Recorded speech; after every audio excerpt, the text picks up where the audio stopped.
Mr. Burns was schemed against in his later years, swindled out of everything he owned and forced into bankruptcy. All his former friends abandoned him, and only Homer stayed by his side the whole time. I'm here for my hounds.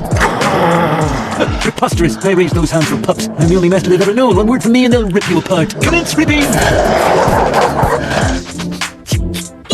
Mr. Burns was utterly stunned, and Jackie said those hunting hounds were just the opening act of her power game. The lawyer then pulled out the dog transfer agreement, leaving Mr. Burns with no choice but to sign it. Jay, I don't understand. I thought we were friends. We were going to open up a money-losing winery together. Jackie said nothing in reply and just drove off right away. Mr. Burns lamented that everyone had left him now. Even his secretary who'd gone to the lake to get ice never came back. All Mr. Burns had left was Homer, and he begged Homer not to go work at his rival's nuclear power plant. Homer hesitated though and said he'd have to ask Marge for her take on it. I don't care if Mr. Burns doesn't own the nuclear plant anymore. You still have to work there. You have a wife, a family, and a store to support. You're right. Wait, a store? After Marge talked him into it, Homer had no choice but to keep working at the power plant. As soon as he got to his office, Jackie gave him an order to wipe out every trace of Mr. Burns from the entire plant. To keep his job, Homer had no option but to get rid of all of Mr. Burns' belongings completely.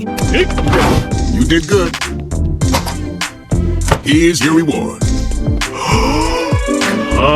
Yet no amount of pies or piles of money could ever fill the emptiness inside him. Before he knew it, he'd wandered over to the Burns family cemetery, where he suddenly heard an eerie sound of weeping. When he went closer to check, he found it was none other than Mr. Burns, crying all alone. Seeing Mr. Burns looking so down and miserable, Homer made up his mind to stand by Mr. Burns' side once again. Not going back to that job. I'm gonna stay here with you and we're going to get even with JG. And as God is my witness, I will not tell my wife what I'm up to. All right.